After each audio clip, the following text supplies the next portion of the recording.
Xabar berilganidek, O'zbekiston Respublikasi Prezidenti Shavkat Mirziyoyev 27-28 aprel kunlari Farg'ona viloyatida bo'ldi. Davlatimiz rahbari tashrifning ilk kunida hududdagi tuman va shaharlarda amalga oshirilayotgan bunyodkorlik ishlari, sanoat, qishloq xo'jaligi, transport, turizm va boshqa sohalardagi loyihalar bilan tanishdi.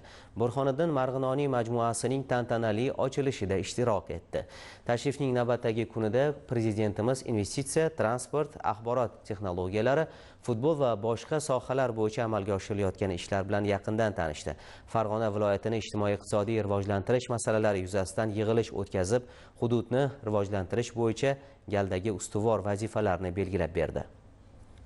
Hurmatli Prezidentimizni tashabbuslari bilan bo'layotgan qator bunyodkorchilik sohalarida, qishloq xo'jaligi yo'nalishlarida va madaniyat, turizm sohalarida ham Prezidentimizning islohotlari bugun mevasini ko'rsata boshladi. Marg'ilon hududida Burxoniddin Marg'inoniy nomidagi yangi majmua, mana shunday maskanlar turistlarni O'zbekistonga tashrif buyurish xohishi juda ham yuqori o'sib boryapti kundan kunga, lekin shu bilan birga infratuzilmada muammolarimiz mavjud edi.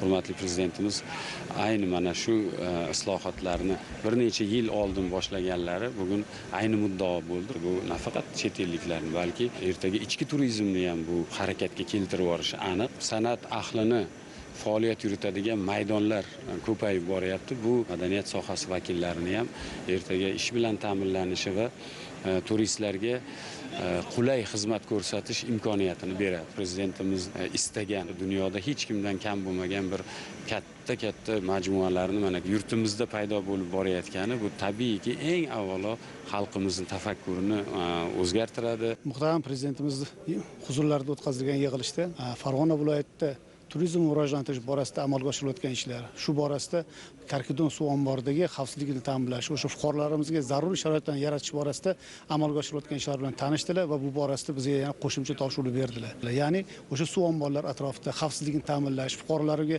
zaruriy shart-sharoitlarni yaratish, bu borasida qanday yordam kerak bo'lsa hammasini berishlarini, qolaversa o'sha yerda favqulodda vaziyatlar vazirligi tomonidan zaruriy chora-tadbir ko'rilishini bo'yicha topshiriq berdilar. Respublikamiz miqyosida barcha suv omborlari, suv havzalari atrofida mavjud bo'lgan barcha aholimiz dam oladigan maskanlarda xavfsizlik ta'minlash borasida zaruriy choralarning barchasini ko'ramiz.